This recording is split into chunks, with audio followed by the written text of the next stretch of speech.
All right, hey crew, welcome back. Dr. Greg here, and thank you for joining me on another episode of the Dr. Greg Show.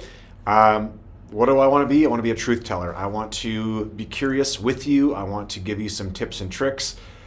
Ultimately, I want to hold space for you. I want to be able to tell you that you're not broken, you're not damaged, you're a fighter. Even listening to this, what I know is you're advocating for yourself. You know that a better you equals a better marriage, a better house, better mommy, like all of those things. And why do I shoot these podcasts? It's because I am married to a woman in perimenopause that I love with every fiber of my soul. She's the most important person in my world on earth, and I want the best for her. And as she was walking through the early signs of perimenopause, I didn't know what to do. I didn't understand it. It was frustrating. She was frustrated. And then I had this guilt that Dr. Greg, you're like this famous functional medicine doctor, you should be able to figure this out. And I didn't have the answers. So it was a struggle bus for me, to be honest with you. And it was frustrating for my wife, Rachel, and for I. And I went back to college. I was like, enough is enough. I need to figure this out, not only for my own home and my bride, my girl, but also for the thousands of people that have crossed our paths that we can just serve better. So I went back to college last year, got a postdoctorate degree in hormones from the World Medical Association. Epic training, very well put together. And I know that I don't know a lot of things, and I love when I learn new things and light bulbs just explode. So in today's episode, we're going to talk about why do you feel puffy and inflamed. Typical conversation. Dr. Greg, I get up in the morning and I go look at myself in the mirror, and what in the heck is that? My eyelids are puffy, my face is puffy, my hands, I just feel like I feel bloated sometimes, and I didn't even eat. Did I eat something wrong last night? What happened? And that I want to just hold that space, because so many women have those conversations with me, and they want to figure those things out. So as always, if you're enjoying the podcast, share them, subscribe to our channel. And if you have questions that you'd like for me to specifically go over in upcoming podcasts, I'd love to. I'd love to have conversation. Do I know every answer? Nope. Do I like to research? Absolutely. But in almost 25 years of being in this space, I've had a few reps. And we have a different take, right? The functional medicine approach is not just, hey, here's a bunch of drugs. And even in the hormone approach, the answer is not just more hormones, whether they're bioidentical or not. We want to really understand what's going on there. So again, if you have questions, shoot them our way. And we want to have an opportunity just to love on you. So the goal by the end of this session today is you'll understand root causes behind puffiness and inflammation. And one of them is almost missed in conventional labs. Conventional labs, I shouldn't say one of them, most of them in functional medicine, and I actually teach doctors around the world how to read labs for more of a sweet spot range, not the normal range. And there's just so much clarity when you can not only look at labs differently, but also take a lab value and correlate it with a conversation. Ooh, doesn't that sound groundbreaking, right? Because one of the main things that we were taught in our hormone course was stop chasing lab values and start having conversations. How are you feeling? What's going on? What are you noticing? Is this shifting for you? Kind of where's this going? So that's really the heart behind this. Okay, so functional medicine, what does this look like inside of this? So feeling puffy is a signal. It's a symptom. I know we don't like symptoms, but if we can bend the word symptom into signal, it allows us to have some grace for ourselves. It allows us to be curious for ourselves. Where can it show up? Face, eyelids, belly, ankles, brain fog is actually some of this as well. And many women think it's weight gain. And yes, it can change the scale. There's typically other underlying components inside of it. You hopefully have heard me talk about the drainage funnel. This is how God designed things to get out of the body. So funnel, right? At the bottom of the funnel is the gut, then the liver, then you have your kidneys, your lymphatic system, which is like your oil filter from your neck down. Your brain has its own oil filter called a glymphatic system. Ladies, I do believe that your menstrual cycle is a drainage pathway. You have your sweat glands, and then your respiratory system. So these are the paths that God designed things to get out. Now, when the average person thinks of drainage, they think of like poop things out, pee things out, maybe sweat a little bit, right? But even take the liver, for example. The liver is dependent upon the gut for drainage. So the liver dumps its stuff into the gut. So if the gut's off, the liver's off. So those are completely intertwined. Your lymphatic system, the stagnant lymphatic tissue gets processed by the liver and the large intestine. About 70 to 80% of your lymphatic tissue depends upon the gut and the liver. So if the gut and the liver are off, then the lymphatic and glymphatic system could be off as well. Sweat glands. I have had, maybe 10 or 15 women in my 25-year career that have said, Dr. Greg, I don't sweat. I just don't sweat. I swell. And that is not a good sign. So if you are not a sweater, that is a drainage pathway. And then the respiratory system. I had a woman yesterday, a new patient of mine, she had moved into a new house, immediate respiratory fatigue, and by God's grace, she went on a hunt and found that she had a water issue with her dishwasher.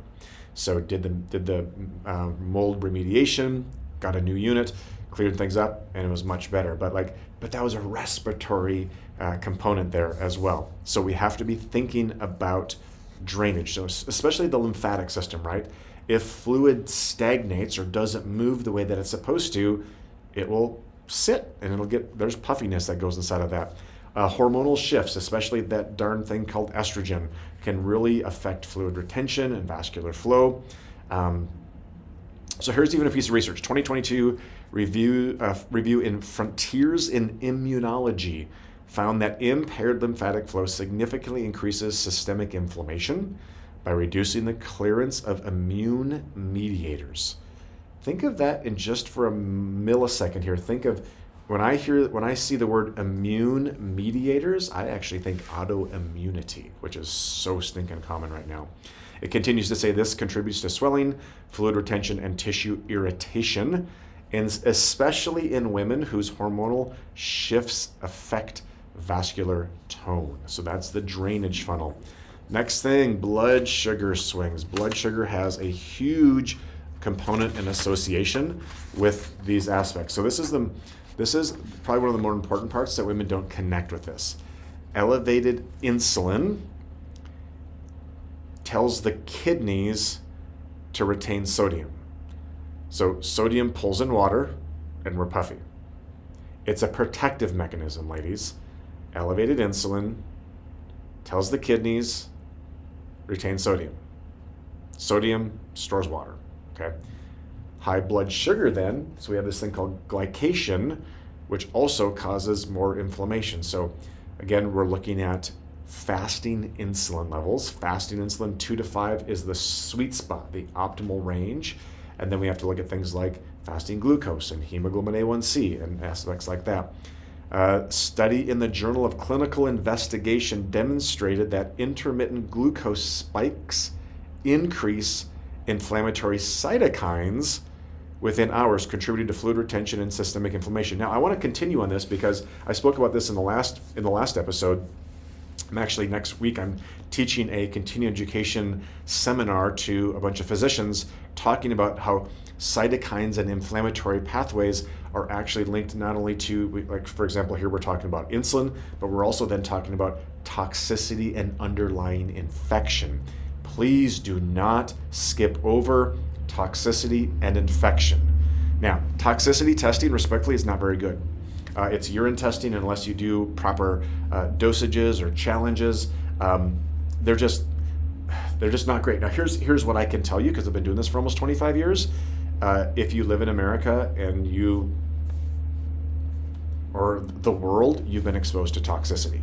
So I'd rather you put a dime towards doing specific detoxification protocols than a lot of dimes towards tests that maybe aren't super accurate. Infection testing. Now, this is one that's really tough to guess on. So there's simple tests like a complete blood count with differential and platelets, or there's really advanced things like Vibrant America has a tick-borne 2.0, which is about 15 pages of infections. Super intriguing testing. Cortisol. Chronic stress leads to cortisol dysregulation. Pump the brakes for a second. Chronic stress. I had a woman the other day, she's like, I don't feel stressed, Dr. Greg. Like, life is good. Life is good. We are good. But what she didn't realize is there's things that were going on behind the scenes in her body that were causing chronic stress, right? Like chronic inflammation, chronic toxicity. Those are things that cause chronic stress to the body. So when I say chronic stress, don't just be like, dude, we're good. Like, life is good. Things are good, which is awesome. And what else could be going on? So cortisol dysregulation, fluid retention. Cortisol affects the lymphatic system and also slows detox pathways. Because what happens when you have high cortisol or even low cortisol, your body goes in a bit of a survival mode. It's not in this strong thriving mode. So cortisol plays a big aspect inside of that as well. Remember last week we talked about that 3 p.m. cortisol crash, right? Gut inflammation, leaky gut, intestinal permeability, well documented, well understood, immune system activation, inflammation proteins, water retention. But again, what causes leaky gut? Chronic infection, chronic toxicity. Many women describe it as, I look 6 months pregnant by noon. I had one woman call her bloat her food baby. Toxins, low stomach acid, microbial imbalance. Again, so remember, you've heard me say over the years, the body responds appropriately to its environment. And then the second thing that I say is the body doesn't need help. It just needs nothing in the way. So what's in the way drainage-wise? What's in the way toxicity, infection-wise? Those are things that we really need to be able to understand. Okay, so again, puffy doesn't mean you're fat, respectfully. It means you're inflamed, right? It's not this permanent state. And when we can look at it from maybe more of a state of curiosity, we can gain a better understanding inside of it, right? So practical steps. Lymphatic flow, open up lymphatic flow, dry brushing, deep diaphragmatic breath work is clutch. 5-minute walk after meals. Your lymphatic system needs movement. And your lymphatic system is also very superficial on your skin. So that's why things like light lymphatic massage, dry brushing works really, really good. Balance those blood sugars, 20 to 30 grams of protein within an hour before you get up. 10-minute walk after dinner. I mean, blunting the glycemic index response of a meal, even like 10 air squats after a meal can blunt part of the glycemic component. Supporting cortisol, morning sunlight, towards the sun, get that pineal gland piping up. Nervous system regulation. How are we slowing down? What does our morning ritual look like? How are we setting the tone of our day? I respectfully am a strong Christian. The Bible is my morning jam. It soothes me. It slows me down. It puts me into a learning state. It allows my body to be like, we're good. Like, we're good. And the world's crazy, and we're still good, right?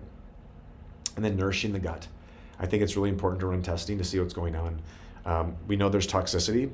We also know there's infection, and there's also a right and wrong way to go after those things. So be mindful of that.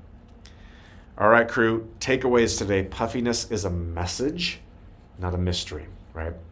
Lymphatic flow, blood sugar, cortisol, inflammation, infection. These are some big root causes of what's going on inside of that. Perimenopause, I don't need to tell you this, it amplifies these issues. When we start to have specific hormonal decline, like for example, we see progesterone and testosterone decline, we see estrogen on a roller coaster. A lot of times we see thyroid hormones become more dysregulated. We see insulin rise, we see vitamin D drop, we see melatonin become dysregulated as well. There's a whole hormone symphony that needs to be understood. Small daily choices can be helpful inside of this for you though. And then when you understand and get curious, you can start to, instead of just be frustrated, you can do other aspects about it. So, all right, if today's episode made you realize that your symptoms might have a deeper root cause, then check the show notes. We work with women all around the United States, both locally and virtually, to gain some sense of these things. We also have a new book coming out, Power Over Perimenopause. It's coming out in the end of March 2026. So if it's before that, You have the opportunity to pre-order that book, which we'd love if you could do that. There's a ton of free, like hundreds of dollars of freebies that we're giving away if you pre-order. And then if it's after that time, jump on any place that you'd buy a book and have access to that. It's the playbook. And by the way, here's what it's not going to tell you. Here, go out and buy a bunch of hormones and start taking them. It's going to be like, hey, think of this. A hormone is like a beautiful rose bush. And if we're going to plant a rose bush in a flower garden, how's the terrain of the soil? Are there weeds in the soil? So hormones can be a beautiful rose bush, but your body, the flower garden, has to be able to accept them and benefit from them. So, all right, next week, your body never chooses inflammation for no reason. It's always talking. So puffiness is one of them. So that's this week. Next week, if you've been feeling foggy, scattered, or like your brain has lost its sharpness, brain fog, scatterbrain, whatever you want to call it, next week's episode is for you. We're going to talk about why your brain feels fuzzy and what you can do about it.